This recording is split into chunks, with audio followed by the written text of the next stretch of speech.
ಅಕ್ರಮ ಚಿನ್ನ ಸಾಗಾಟದ ಪ್ರಕರಣ ಸ್ಯಾಂಡಲ್ವುಡ್ ನಟಿಯ ಬಂಧನ ಆಗಿದೆ. 10 ಹಲವು ಆಯಾಮದಲ್ಲಿ ಈಗ ಇನ್ವೆಸ್ಟಿಗೇಷನ್ ಕೂಡ ಚುರುಕುಗೊಂಡಿದೆ. ಇನ್ವೆಸ್ಟಿಗೇಷನ್ನ ಆಳಕ್ಕಿಳಿತಾ ಇದ್ದ ಹಾಗೆ ಮತ್ತಷ್ಟು ಹೊಸ ವಿಚಾರಗಳು ಹೊರಬರ್ತಾ ಇದೆ. ಸ್ಯಾಂಡಲ್ವುಡ್ ನಟಿ ರನ್ಯಾ ರಾವ್ ಬಂಧನದ ಪ್ರಕರಣ, ಡಿಆರ್ಐ ಅಧಿಕಾರಿಗಳಿಂದ ಸ್ಫೋಟಕ ಮಾಹಿತಿ ರಿವೀಲ್ ಆಗ್ತಾ ಇದೆ. ಕೋರ್ಟ್ಗೆ ಸ್ಫೋಟಕ ಮಾಹಿತಿಯನ್ನು ಕೊಟ್ಟಿದ್ದಾರೆ ಡಿಆರ್ಐ ಅಧಿಕಾರಿಗಳು. ವಿದೇಶದಿಂದ ಗೋಲ್ಡ್ ಸ್ಮಗ್ಲಿಂಗ್ನಲ್ಲಿ ರನ್ಯಾ ಕಿಂಗ್ ಪಿನ್ ಅನ್ನೋದು ಗೊತ್ತಾಗ್ತಾ ಇದೆ.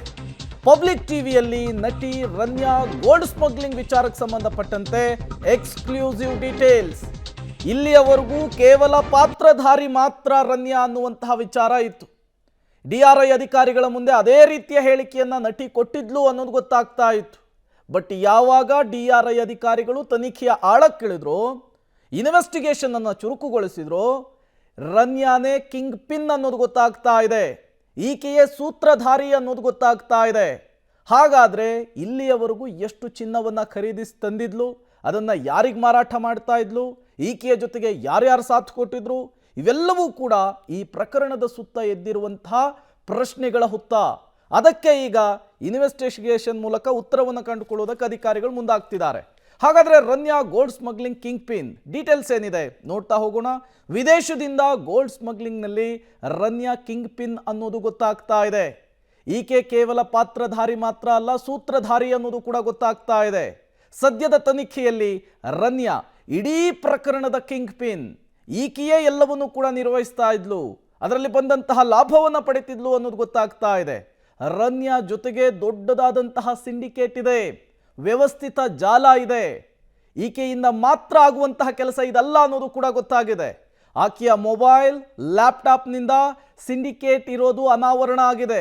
ವ್ಯವಸ್ಥಿತ ಜಾಲ ಹೇಗೆ ಕೆಲಸ ಮಾಡ್ತಿತ್ತು ಅನ್ನೋದು ಗೊತ್ತಾಗಿದೆ ಅಧಿಕಾರಿಗಳಿಗೆ. ರನ್ಯಾಳಿಂದ 4.83 ಕೋಟಿ ಸುಂಕ ನಷ್ಟ ಆಗಿದೆ. ಇದೇ ವಿಚಾರಕ್ಕೇನೆ ಈಗ ಇನ್ವೆಸ್ಟಿಗೇಷನ್ ಅನ್ನು ನಡೆಸ್ತಾ ಇರುವಂತಹದ್ದು. ಎಷ್ಟು ದಿನದಿಂದ ಈ ಕೆಲಸ ಮಾಡ್ತಿದ್ದಾಳೆ ಈಕೆ ಅಂತ ಹೇಳಿ. ಸುಂಕ ತಪ್ಪಿಸುವ ಸಲುವಾಗಿಯೇ ರನ್ಯಾ ಈ ರೀತಿ ದೇಹದ ನಾನಾ ಭಾಗದಲ್ಲಿ ಚಿನ್ನವನ್ನ ತಂದು ಕಳ್ಳ ಸಾಗಾಟ ಮಾಡ್ತಾ ಇದ್ಲು, ಅದನ್ನ ಮಾರಾಟ ಮಾಡ್ತಾ ಇದ್ಲು ದೇಶದಲ್ಲಿ ಅನ್ನೋದು ಗೊತ್ತಾಗ್ತಾ ಇದೆ. ಹೊಟ್ಟೆ, ತೊಡೆ, ಕಾಲು ಆ ಭಾಗದಲ್ಲಿ ಇಟ್ಕೊಂಡು ಚಿನ್ನವನ್ನ ಯಾರಿಗೂ ಗೊತ್ತಾಗದ ಇದ್ದೆ ಹಾಗೆ ಭದ್ರತೆಯನ್ನ ದಾಟಿ ಬರ್ತಾ ಇದ್ಲು. ಚಿನ್ನಕ್ಕೆ ಬ್ಯಾಂಡೇಜ್ ಅನ್ನು ಸುತ್ತಕೊಂಡು ರನ್ಯಾ ಬರ್ತಾ ಇರೋದು ಕೂಡ ಇನ್ವೆಸ್ಟಿಗೇಷನ್ ವೇಳೆ ಗೊತ್ತಾಗಿರುವಂತಹ ವಿಚಾರ. ಇವೆಲ್ಲವೂ ಕೂಡ ಈ ರನ್ಯಾಳೆ ಈ ಪ್ರಕರಣದ ಕಿಂಗ್ ಪಿನ್ ಅನ್ನೋದನ್ನು ಒತ್ತಿ ಒತ್ತಿ ಹೇಳ್ತಾ ಇದೆ. ಮತ್ತಷ್ಟು ಡೀಟೇಲ್ಸ್ ಅನ್ನು ಕೊಡ್ತಾರೆ ಉಮೇಶ್, ದೂರವಾಣಿ ಸಂಪರ್ಕದಲ್ಲಿ ಜಾಯಿನ್ ಆಗಿದ್ದಾರೆ. ಉಮೇಶ್, ಈ ಗೋಲ್ಡ್ ಸ್ಮಗ್ಲಿಂಗ್ ವಿಚಾರದಲ್ಲಿ ರನ್ಯಾ ಕೇವಲ ಪಾತ್ರಧಾರಿ, ಸೂತ್ರಧಾರಿ ಬೇರೆಯದ್ದೇ ಇದ್ದಾರೆ ಎನ್ನುವಂತಹ ಮಾತುಗಳು ನಿನ್ನೆಯವರೆಗೂ ಕೂಡ ಹರಿದಾಡ್ತಾ ಇತ್ತು. ಬಟ್ ಈಗ ಸಿಗ್ತಾ ಇರುವಂತಹ ಮಾಹಿತಿ ಸೂತ್ರಧಾರಿ ರನ್ಯಾಳೆ ಅನ್ನೋದು ಗೊತ್ತಾಗ್ತಾ ಇದೆ. ಈ ವಿಚಾರಕ್ಕೆ ಸಂಬಂಧಪಟ್ಟಂತೆ ಈಗ ಅಧಿಕಾರಿಗಳ ಬಳಿ ಏನೆಲ್ಲ ಮಾಹಿತಿಗಳನ್ನು ಕ್ರೋಢೀಕರಿಸುವಂತಹ ಕೆಲಸ ಆಗಿದೆ ಅಂತ ಹೇಳಿ. ನಟಿ ರನ್ಯಾವನ್ನ ಬಂಧನ ಮಾಡಿದ ನಂತರದಲ್ಲಿ ಪೊಲೀಸರು ಕೂಡ ಆಕೆ ಮೊಬೈಲು ಮತ್ತೆ ಲ್ಯಾಪ್ಟಾಪ್ ಅನ್ನ ವಶಕ್ಕೆ ಪಡಿಸಿದ್ರು. ನಂತರದಲ್ಲಿ ಆಕೆ ಮನೆ ಮೇಲೂ ಕೂಡ ದಾಳಿ ಮಾಡಿದ್ರು. ದಾಳಿ ಮಾಡಿದಂತ ಸಂದರ್ಭದಲ್ಲಿ ಒಂದಷ್ಟು ದಾಖಲೆಗಳು ಕೂಡ ಪತ್ತೆ ಆಗಿದಾವೆ. ನಂತರದಲ್ಲಿ ಆಕೆ ಯಾವ್ಯಾವ ದೇಶಕ್ಕೆ ಎಷ್ಟೆಷ್ಟು ಬಾರಿ ಹೋಗಿದ್ಲು ಅನ್ನೋ ಟ್ರಾವೆಲ್ ಹಿಸ್ಟ್ರಿ ಕೂಡ ಪತ್ತೆ ಆಗಿರುವಂತದ್ದು. ಅದರಲ್ಲಿ ಡಿಸೆಂಬರ್ ನಲ್ಲಿ ಆಕೆ ದುಬೈಗೆ 2 ಬಾರಿ ಹೋಗಿರ್ತಾಳೆ, ಮತ್ತೆ ಜನವರಿಯಲ್ಲಿ ಅಮೆರಿಕಾಗೆ 2 ಬಾರಿ ಹೋಗಿರ್ತಾಳೆ. ಇದೇ ಕಳೆದ ಫೆಬ್ರವರಿಯಲ್ಲಿ 3 ಬಾರಿ ದುಬೈಗೆ ಮತ್ತೆ ಹೋಗಿ ಬಂದಿರುವಂತರ ಬಗ್ಗೆ ಮಾಹಿತಿ ಸಿಕ್ಕಿತ್ತು. ನಂತರದಲ್ಲಿ ಆ ದಾಖಲೆಗಳೇನು ಪತ್ತೆ ಆದವು, ಆ ದಾಖಲೆಗಳನ್ನ ಪರಿಶೀಲನೆ ಮಾಡಿದಂತ ವೇಳೆಯಲ್ಲಿ ಏನು ಅಕ್ರಮ ಚಿನ್ನ ಸಾಗಾಟನೆ ಮಾಡಿದಾಳೆ ಅದರಲ್ಲಿ ರನ್ಯಾಳೆ ಕಿಂಗ್ ಪಿನ್ ಅನ್ನೋ ಅಂಶ ಈಗ ಅಧಿಕಾರಿಗಳ ತನಿಖೆಯಲ್ಲಿ ಗೊತ್ತಾಗಿರುವಂತದ್ದು. ಆದ್ರೆ ಆಕೆ ಚಿನ್ನ ಸಾಗಾಟಕ್ಕೆ ಅನೇಕರು ಸಹಾಯ ಮಾಡಿದರೆ ಅದೊಂದು ಸಿಂಡಿಕೇಟ್ ಆಗಿ ಬೆಳೆಸ್ಕೊಂಡು ರನ್ಯಾ ಚಿನ್ನಾಭರಣವನ್ನ ಸಾಗಾಟ ಮಾಡಿರೋದು ಪೊಲೀಸರ ಅಧಿಕಾರಿಗಳ ತನಿಖೆಯಲ್ಲಿ ಗೊತ್ತಾಗಿರುವಂತದ್ದು. ಇಲ್ಲಿವರೆಗೂ ಕೂಡ 4.83 ಕೋಟಿ ಆಕೆಯಿಂದ ಸುಂಕ ನಷ್ಟ ಆಗಿರೋದ್ರ ಬಗ್ಗೆ ಅಧಿಕಾರಿಗಳು ನಿನ್ನೆ ಕೋರ್ಟ್ ಗಮನಕ್ಕೂ ಕೂಡ ತಂದಿದ್ದಾರೆ. ಅದೆಲ್ಲ ಅಂಶಗಳನ್ನು ಪರಿಗಣನೆಗೆ ತೆಗೆದುಕೊಂಡೇ ಈಗ 3 ದಿನಗಳ ಕಾಲ ರನ್ಯಾನ ವಶಕ್ಕೆ ಪಡೆದಿರುವಂತದ್ದು.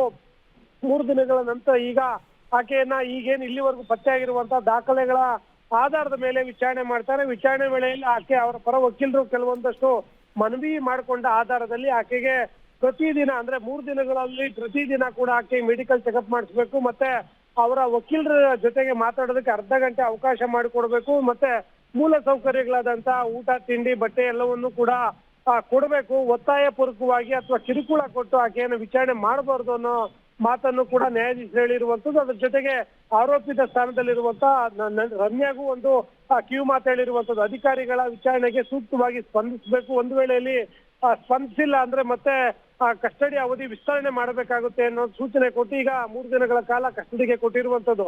ಈಗ ವಿಚಾರಣೆ ನಂತರದಲ್ಲಿ ಆಕೆ ಸಿಂಡಿಕೇಟ್ ಹೇಗಿತ್ತು ಮತ್ತೆ ಈಕೆ ಅಷ್ಟು 14 kg ಚಿನ್ನಾಭರಣವನ್ನು ತೆಗೆದುಕೊಂಡ್ಬರಕ್ಕೆ ಹಣದ ವ್ಯವಹಾರ ಹೇಗೆ ಅನ್ನೋ ಎಲ್ಲ ವಿಚಾರಗಳು ಕೂಡ ಹೊರಗಡೆ ಬರಬೇಕಾಗುತ್ತೆ. ಪ್ರೇಮ್. ಓಕೆ ಉಮೇಶ್, ಹಾಗೆ ಸಂಪರ್ಕದಲ್ಲಿರಿ, ಮತ್ತಷ್ಟು ಡೀಟೇಲ್ಸ್ ನಿಮ್ಮಿಂದ ಪಡಿತಾ ಹೋಗ್ತೀನಿ. ರಮ್ಯಾ ಬಂಗಾರದ ಬೇಟೆ ಅಗೆದಷ್ಟು ಆಳಕ್ಕೆ ಹೋಗ್ತಾ ಇದೆ, ಬಗೆದಷ್ಟು ಹೊಸ ಹೊಸ ವಿಚಾರಗಳು ಹೊರಬರುತ್ತಾ ಇದೆ. ಈಕೆಯ ಟ್ರಾವೆಲ್ ಹಿಸ್ಟ್ರಿಯೇ ಭಯಾನಕವಾಗಿದೆ. ಸ್ಯಾಂಡಲ್ವುಡ್ ನಟಿ ರಮ್ಯಾ ರಾವ್ ಬಂಧನದ ಪ್ರಕರಣಕ್ಕೆ ಸಂಬಂಧಪಟ್ಟಂತೆ 3 ದಿನಗಳ ಕಾಲ DRI ಕಸ್ಟಡಿಗೆ ನಟಿ ರಮ್ಯಾರನ್ನ ಕೋರ್ಟ್ ಕೊಟ್ಟಿದೆ. ಕಸ್ಟಡಿಯಲ್ಲಿರುವಂತಹ ನಟಿಯ ಟ್ರಾವೆಲ್ ಹಿಸ್ಟರಿ ಬಯಲಾಗಿದೆ. ಪಬ್ಲಿಕ್ ಟಿವಿಯ ಬಳಿ ನಟಿ ರಮ್ಯಾ ಟ್ರಾವೆಲ್ ಹಿಸ್ಟರಿ ಇರುವಂತಹದ್ದು. ಜನವರಿಯಿಂದ ತಗಲಾಕೊಳ್ಳುವವರೆಗೂ ಕೂಡ ಸಂಚಾರ ಮಾಡಿದಂತಹ ಎಕ್ಸ್ಕ್ಲೂಸಿವ್ ಡೀಟೇಲ್ಸ್ ಪಬ್ಲಿಕ್ ಟಿವಿಗೆ ಲಭ್ಯವಾಗಿದೆ. ದುಬೈನಿಂದ 14 kg ಚಿನ್ನವನ್ನ ಅಕ್ರಮವಾಗಿ ತರ್ತಾ ಇದ್ದಂತಹ ಸಂದರ್ಭದಲ್ಲಿ ಬೆಂಗಳೂರು ಇಂಟರ್ನ್ಯಾಷನಲ್ ಏರ್ಪೋರ್ಟ್ನಲ್ಲಿ ಈ ನಟಿ ತಗಲಾಕೊಂಡಿರ್ತಾರೆ. ಅದಾದ ಮೇಲೆ 14 ದಿನಗಳ ಕಾಲ ಜುಡಿಷಿಯಲ್ ಕಸ್ಟಡಿಗೆ ನ್ಯಾಯಾಲಯ ಕೊಟ್ಟಿರುತ್ತೆ. ಹೆಚ್ಚಿನ ವಿಚಾರಣೆಗಾಗಿ ಈಗ DRI ಅಧಿಕಾರಿಗಳು ತಮ್ಮ ಕಸ್ಟಡಿಗೆ ಪಡೆದುಕೊಂಡಿದ್ದಾರೆ. ಹಾಗಾದರೆ ರಮ್ಯಾ ಟ್ರಾವೆಲ್ ಹಿಸ್ಟ್ರಿ ಹೇಗಿತ್ತು? ಏರ್ಪೋರ್ಟ್ನ ವಲಸೆ ವಿಭಾಗದಲ್ಲಿ ಫ್ರೀಕ್ವೆಂಟ್ ಟ್ರಾವೆಲರ್ ಅಂಥೇಳಿ ರಿಜಿಸ್ಟ್ರೇಷನ್ ಅನ್ನು ಮಾಡಿಸ್ಕೊಂಡಿದ್ರು, ನೋಂದಣಿಯನ್ನು ಮಾಡಿಸ್ಕೊಂಡಿದ್ರು ರಮ್ಯಾ ಅನ್ನೋದು ಗೊತ್ತಾಗ್ತಾ ಇದೆ. ಡಿಸೆಂಬರ್ 24ರಂದು ದುಬೈಗೆ ಪ್ರಯಾಣವನ್ನು ಬೆಳೆಸಿರ್ತಾರೆ ಇದೇ ರಮ್ಯಾ. ಡಿಸೆಂಬರ್ 27ಕ್ಕೆ ದುಬೈನಿಂದ ವಾಪಸ್ ಆಗ್ತಾರೆ. ಅಂದರೆ 3 ದಿನಗಳ ಕಾಲ ಮಾತ್ರ ಅವರು ದುಬೈನಲ್ಲಿರುವಂತಹದ್ದು.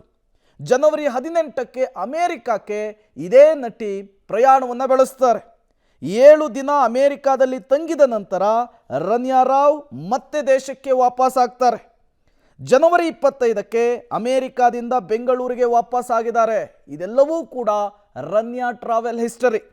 ಫೆಬ್ರವರಿ ತಿಂಗಳಲ್ಲಿ ನಿರಂತರವಾಗಿ ಪದೇ ಪದೇ ದುಬೈಗೆ ಪ್ರವಾಸವನ್ನು ಆರಂಭಿಸ್ತಾರೆ ಇದೇ ರಮ್ಯಾ. ಫೆಬ್ರವರಿ 2ರಂದು ದುಬೈಗೆ ಪ್ರಯಾಣವನ್ನು ರಮ್ಯಾ ಮಾಡಿರ್ತಾರೆ. ಫೆಬ್ರವರಿ 2ರಿಂದ ಮಾರ್ಚ್ 3ರವರೆಗೂ ಕೂಡ ಬರೋಬ್ಬರಿ 5 ಬಾರಿ ದುಬೈಗೆ ಪ್ರಯಾಣವನ್ನು ಬೆಳೆಸಿರುವಂಥದ್ದು. ಮತ್ತಷ್ಟು ಡೀಟೇಲ್ಸ್ ಕೊಡ್ತಾರೆ ಉಮೇಶ್, ದೂರವಾಣಿ ಸಂಪರ್ಕದಲ್ಲಿ ಜಾಯಿನ್ ಆಗಿದ್ದಾರೆ. ಉಮೇಶ್, ಪದೇ ಪದೇ ಪದೇ ಪದೇ ಈ ಇಂಟರ್ನ್ಯಾಷನಲ್ ವಿಸಿಟು ಜೊತೆಗೆ ಈ ಟ್ರಾವೆಲ್ ಹಿಸ್ಟರಿ ಒಂದನ್ನಂತೂ ಸೂಚಿಸ್ತಾ ಇದೆ. ಈ ರೀತಿಯ ಕೃತ್ಯವನ್ನ ಇದೇ ಮೊದಲ ಬಾರಿಗೆ ರಮ್ಯಾ ನಡೆಸಲಿಕ್ಕೆ ಸಾಧ್ಯವೇ ಇಲ್ಲ ಅಂಥೇಳಿ. ದುಬೈಗೆ ಹೋದಾಗ ಗೋಲ್ಡನ್ನು ತಂದಿರಬಹುದು, ಅಮೇರಿಕಾ, ಮಲೇಷಿಯಾ ಸೇರಿದಂತೆ ಹಲವು ದೇಶಗಳಿಗೆ ವಿಸಿಟ್ ಕೊಟ್ಟಾಗ ಏನು ತಂದಿದ್ರಿ ಇವರು ಅಂಥೇಳಿ, ಆ ಬಗ್ಗೆ ಏನಾದರೂ ಡೀಟೇಲ್ಸ್ ಸಿಗ್ತಾ ಇದೆಯಾ?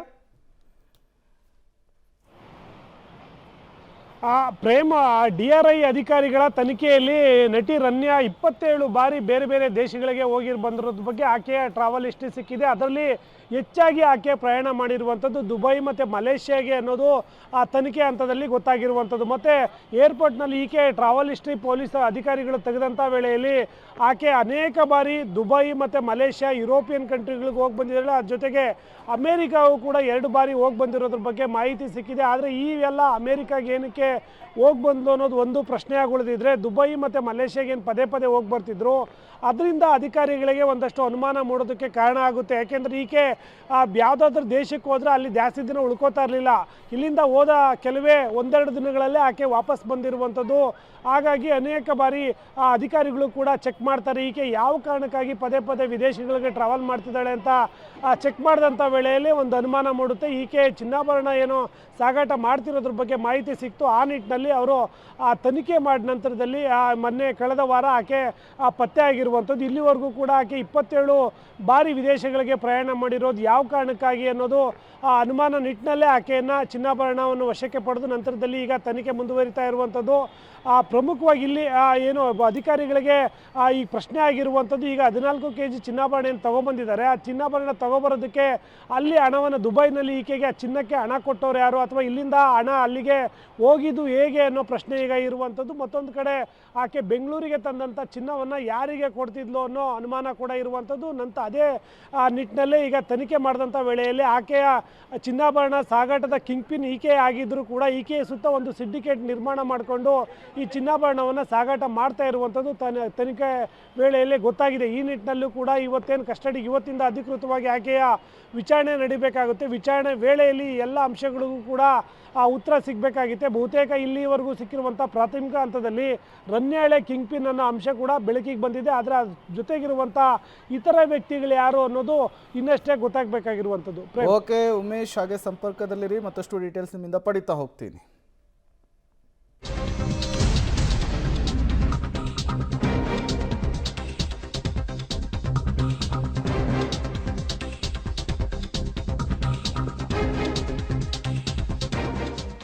ಗೋಲ್ಡ್ ಸ್ಮಗ್ಲಿಂಗ್ ಕೇಸ್ನಲ್ಲಿ ರನ್ಯಾ ಬಂಧನದ ಪ್ರಕರಣ. ಡಿಆರ್ಐ ಅಧಿಕಾರಿಗಳಿಂದ ನಟಿ ರನ್ಯಾ ವಿಚಾರಣೆ ಮುಂದುವರೆದಿದೆ ಅನ್ನೋದು ಗೊತ್ತಾಗ್ತಾ ಇದೆ. 14.2 kg ಚಿನ್ನದ ಮೂಲ ಯಾವುದು, ಹಣವನ್ನು ಇನ್ವೆಸ್ಟ್ಮೆಂಟ್ ಹೇಗೆ ಮಾಡ್ತಾ ಇದ್ರು, ಎಲ್ಲದರ ಬಗ್ಗೆಯೂ ಕೂಡ ಕೂಲಂಕುಷವಾಗಿ ಇಂಚಿಂಚು ಜಾಲಾಡುವಂತಹ ಕೆಲಸವನ್ನು ಡಿಆರ್ಐ ಟೀಮ್ ಮಾಡ್ತಾ ಇದೆ. ಪ್ರತಿ ಬಾರಿಯೂ ಕೂಡ ಈಕೆ ದುಬೈ, ಯುರೋಪ್ ಯಾವುದೇ ದೇಶಗಳಿಗೆ ಹೋದರೂ ಕೂಡ ಕೋಟಿ ಕೋಟಿ ಹಣವನ್ನು ವ್ಯಯಿಸಿ ಅಲ್ಲಿಂದ ಚಿನ್ನವನ್ನು ತರ್ತಾ ಇದ್ಲು. ಹಾಗಾದರೆ ರನ್ಯಾ ಗೋಲ್ಡ್ ಸ್ಮಗ್ಲಿಂಗ್ನ ನಾನಾ ಅನುಮಾನಗಳೇನು? ನಟಿಗೆ 14.2 kg ಗೋಲ್ಡ್ ದುಬೈನಲ್ಲಿ ಸಿಕ್ಕಿದ್ದು ಹೇಗೆ?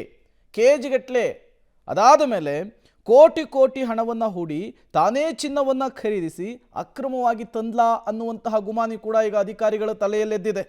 14.2 kg ಚಿನ್ನ ಖರೀದಿಗೆ 10 ರಿಂದ 12 ಕೋಟಿ ರೂಪಾಯಿ ಬೇಕು. ಆ ಹಣವನ್ನು ಈಕೆ ಎಲ್ಲಿಂದ ಹೊಂದಿಸ್ತಾ ಇದ್ಲು? ಆಕೆಯ ಆದಾಯ ಅಷ್ಟಿತ್ತ? ಎಲ್ಲದರ ಬಗ್ಗೆಯೂ ಕೂಡ ಜಾಲಾಡುವ ಕೆಲಸವನ್ನು ಮಾಡ್ತಾ ಇದ್ದಾರೆ. ಇಷ್ಟು ಹಣ ನಟಿಗೆ ಎಲ್ಲಿಂದ ಬಂತು? ಈಕೆಗೆ ಯಾರಾದರೂ ಕೈ ಜೋಡಿಸಿದಾರ ಪ್ರಭಾವಿಗಳು ಅನ್ನುವಂತಹ ಪ್ರಶ್ನೆ ಸಹಜವಾಗಿಯೇ ಮುನ್ನೆಲೆಗೆ ಬರ್ತಾ ಇದೆ. ದುಬೈನಿಂದ ಚಿನ್ನದ ಈ ಕಳ್ಳಮಾಲನ್ನು ಸೇಫ್ ಆಗಿ ತರುವಂತಹ ಕೆಲಸವನ್ನು ಈಕೆ ಒಬ್ಬಕ್ಕೆ ಮಾಡ್ತಾ ಇದ್ಲ, ಅಥವಾ ಈಕೆಯ ಜೊತೆಗೆ ಮತ್ತಿನ್ಯಾರಾದರೂ ಸಾಥ್ ಕೊಡ್ತಾ ಇದ್ರ? ಮಧ್ಯವರ್ತಿಯಾಗಿ ಏರ್ಪೋರ್ಟ್ನಿಂದ ಸುರಕ್ಷಿತವಾಗಿ ಚಿನ್ನವನ್ನು ಸಾಗಿಸ್ತಾ ಇದ್ಲ, ಅಥವಾ ಕಸ್ಟಮ್ಗೆ ತೊಂದರೆ ಆಗದಂತೆ ಏರ್ಪೋರ್ಟನ್ನು ದಾಟಿಸಿ ಕಮಿಷನನ್ನು ಕೇವಲ ಪಡಿತಾ ಇದ್ಲ, ಕೇವಲ ಪೋಸ್ಟ್ಮ್ಯಾನ್ ಆಗಿ ಈಕೆ ಕೆಲಸ ಮಾಡ್ತಿದ್ಲ ಅನ್ನುವಂತಹ ಅನುಮಾನ ಕೂಡ ಇದೆ. ಚಿನ್ನದ ಸ್ಮಗ್ಲಿಂಗ್ ಹಿಂದೆ ಬೇರೆ ಬೇರೆ ಯಾರ್ಯಾರು ಕೈವಾಡವಿದೆ, ಯಾರ್ಯಾರು ಕೈ ಜೋಡಿಸಿದ್ದಾರೆ ಅನ್ನುವಂತಹ ಗುಮಾನಿ ಕೂಡ ಇರುವಂಥದ್ದು. ಮತ್ತಷ್ಟು ಡೀಟೇಲ್ಸ್ ಅನ್ನು ಕೊಡ್ತಾರೆ ಉಮೇಶ್, ನೇರ ಸಂಪರ್ಕದಲ್ಲಿ ಜಾಯಿನ್ ಆಗಿದ್ದಾರೆ. ಉಮೇಶ್, ಈಗಾಗಲೇ ಡಿಆರ್ಐ ಅಧಿಕಾರಿಗಳು ನಟಿಯನ್ನು ಅರೆಸ್ಟ್ ಮಾಡುವಂತಹ ಕೆಲಸ ಮಾಡಿದ್ದಾರೆ. ಬಟ್ ಈಗ ಸಾಲು ಸಾಲು ಪ್ರಶ್ನೆಗಳೆದ್ದಿದ್ದಾವೆ. ಈಕೆಯ ಆದಾಯ ಮೂಲ ಆಗಿರಬಹುದು, ಈಕೆಯ ಸಿಂಡಿಕೇಟ್ ಆಗಿರಬಹುದು, ಈ ಎಲ್ಲ ವಿಚಾರಕ್ಕೆ ಸಂಬಂಧಪಟ್ಟಂತೆ ಇನ್ವೆಸ್ಟಿಗೇಷನ್ ಹೇಗೆ ಸಾಗ್ತಾ ಇದೆ ಅಂತ ಹೇಳಿ.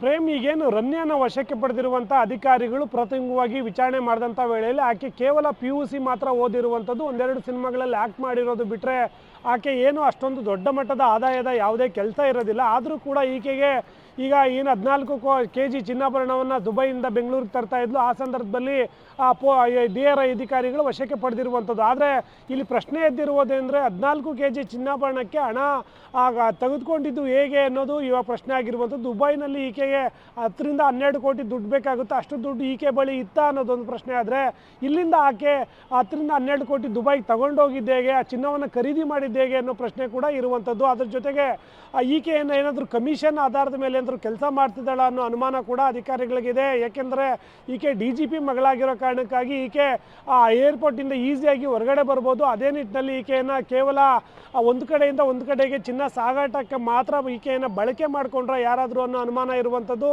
ಹಾಗಾಗಿ ಈಕೆ ಕಮಿಷನ್ ಆಧಾರದ ಮೇಲೆ ಕೆಲಸ ಮಾಡಿರುವ ಸಾಧ್ಯತೆ ಕೂಡ ಇದೆ. ಒಂದು ವೇಳೆಯಲ್ಲಿ ಏನಾದರೂ ಇಲ್ಲ ಈಕೆ ನೇರವಾಗಿ ಡೀಲ್ ಮಾಡ್ತಿದ್ಲು ಅನ್ನೋದಾದರೆ ಆ ಡೀಲ್ ಮಾಡೋದಕ್ಕೆ ಈಕೆಗೆ ಅಷ್ಟೊಂದು ದೊಡ್ಡ ಮಟ್ಟದ ಹಣ ಹೇಗೆ ಬರ್ತಿತ್ತು ಅನ್ನೋದು ಒಂದು ಪ್ರಶ್ನೆ. ಆದರೆ ಅದನ್ನು ಬೆಂಗಳೂರಿಗೆ ತಂದ ನಂತರದಲ್ಲಿ ಯಾರಿಗೆ ಕೊಡ್ತಾ ಇದ್ಲು ಮತ್ತು ಹೇಗೆ ಮಾರಾಟ ಮಾಡ್ತಾ ಇದ್ಲು ಅನ್ನೋ ಅನುಮಾನ ಕೂಡ ಇರುವಂಥದ್ದು. ಬರೀ ದುಬೈ, ಮಲೇಷ್ಯಾ ಅಲ್ಲದೆ ಯುರೋಪ್ ಕಂಟ್ರಿಗಳಿಗೆ ಹೋಗಿದ್ದಾರೆ, ಅಮೇರಿಕಾಗೆ ಹೋಗಿದ್ದಾರೆ, ಸಾಕಷ್ಟು ದೇಶಗಳಿಗೆ ಈಕೆ ಸುತ್ತಾಟ ಮಾಡ್ತಾ ಇರುವಂಥದ್ದು. ಅಲ್ಲೆಲ್ಲ ವ್ಯವಹಾರ ಇತ್ತ ಅಥವಾ ಚಿನ್ನಾಭರಣ ಸಾಗಾಟಕ್ಕೆ ಆಕೆ ಪದೇ ಪದೇ ವಿದೇಶಗಳಿಗೆ ಹೋಗ್ತಿದ್ಲ ಅನ್ನೋ ಅನುಮಾನ ಕೂಡ ಈಗ ಅಧಿಕಾರಿಗಳನ್ನು ಕಾಡ್ತಾ ಇರುವಂಥದ್ದು. ಆ ನಿಟ್ಟಿನಲ್ಲೂ ಕೂಡ ಅಧಿಕಾರಿಗಳು ಇನ್ವೆಸ್ಟಿಗೇಷನ್ ಮಾಡಬೇಕಾಗುತ್ತೆ. ಆ ನಿಟ್ಟಿನಲ್ಲಿ ನಿಟ್ಟಿನಲ್ಲಿ ಈಗಾಗಲೇ ಇವಾಗೇನು ಕಸ್ಟಡಿಗೆ ಪಡೆದಿದ್ದಾರೆ, ಇವತ್ತಿನ ಈಚೆಗೆ ಇವೆಲ್ಲ ಪ್ರಶ್ನೆಗಳು ಕೂಡ ಆಕೆ ಉತ್ತರ ನೀಡಬೇಕಾಗುತ್ತೆ. ಅದಕ್ಕೆ ಪೂರಕ ದಾಖಲೆಗಳು ಈಗಾಗಲೇ DRI ಅಧಿಕಾರಿಗಳ ಬಳಿ ಇರೋದ್ರಿಂದ ಆಕೆ ಸುಳ್ಳು ಹೇಳೋದಕ್ಕೆ ಸಾಧ್ಯ ಆಗೋದಿಲ್ಲ. ಆ ನಿಟ್ಟಿನಲ್ಲಿ ತನಿಖಾ ಅಧಿಕಾರಿಗಳ ತನಿಖೆಯಿಂದಷ್ಟೇ ಆಕೆ ಸಿಂಡಿಕೇಟ್ ಏನು, ಆಕೆ ಹಣದ ಮೂಲ ಏನು, ಎಷ್ಟು ವರ್ಷಗಳಿಂದ ಈ ಕೆಲಸ ಮಾಡ್ತಿದ್ಲು ಅನ್ನೋ ವಿಚಾರ ಗೊತ್ತಾಗಬೇಕಾಗಿರುವಂತೆ. ಓಕೆ ಉಮೇಶ್, ಹಾಗೆ ಸಂಪರ್ಕದಲ್ಲಿರಿ. ಈಗಾಗಲೇ DRI ಅಧಿಕಾರಿಗಳ ಮುಂದೆ ಒಂದು ಸ್ಟೇಟ್ಮೆಂಟ್ ಅನ್ನು ಕೂಡ ರನ್ಯಾ ಕೊಟ್ಟಿರುವಂಥದ್ದು, ನಾನು ಟ್ರ್ಯಾಪ್ ಆಗಿದ್ದೀನಿ ಅಂತ ಹೇಳಿ. ಹಾಗಾಗಿ ಈಗ DRI ಅಧಿಕಾರಿಗಳ ಇನ್ವೆಸ್ಟಿಗೇಷನ್ ಅಲ್ಲಿ ಮತ್ತೇನೆಲ್ಲ ಗೊತ್ತಾಗುತ್ತೆ ಅನ್ನೋದನ್ನ ಕಾದು ನೋಡಬೇಕಿದೆ.